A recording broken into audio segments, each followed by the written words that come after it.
आता पाहूया मुंबई आणि उपनगरातल्या टॉप 9 बातम्या। मुंबईतील कबूतरखान्यांमुळे नागरिकांचं आरोग्य धोक्यात। कबूतरखाने बंद करण्यासाठी पालिकेने तात्काळ मोहीम राबवावी।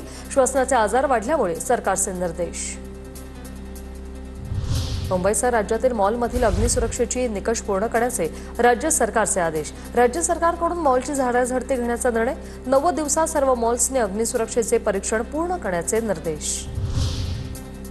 मुंबईतील रेल्वे स्थानकातील प्लॅटफॉर्मवर असणाऱ्या स्टॉल्सवर नवे दरपत्रक जाहीर। एका वडापावसाठी ग्राहकांना आता 13 ऐवजी 18 रुपये मोजावे लागणार।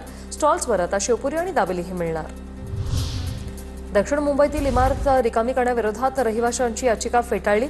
129 वर्ष जुनी इमारत वास्तव्यास धोकादायक असल्यानं पालिकेने नोटीस बजावली होती। मुंबई विद्यापीठाच्या पदवी प्रमाणपत्रावरील चुकांप्रकरणी कंत्राटदारावर दंडात्मक कारवाई।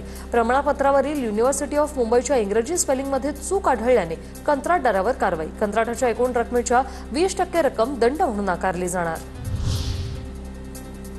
मुंबईच्या गोरेगावमधील फिल्मिस्तान स्टुडिओ इतिहास जमा होणार। हा स्टुडिओ एका प्रसिद्ध रिअल इस्टेट कंपनीनं 183 कोटी रुपयांना खरेदी केला। या ठिकाणी आता 50 मजली 2 इमारती उभ्या राहणार। एक अदृश्य शक्ती पाठलाग करत असल्यामुळे महिलेनं समुद्रात उडी मारली। संबंधित महिला मनोरुग्ण असल्याची माहिती।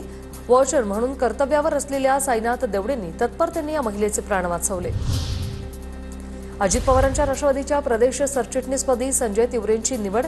तिवरेंच्या निवडीनंतर ठाण्यासह शहापूरमध्ये कार्यकर्त्यांचा जल्लोष।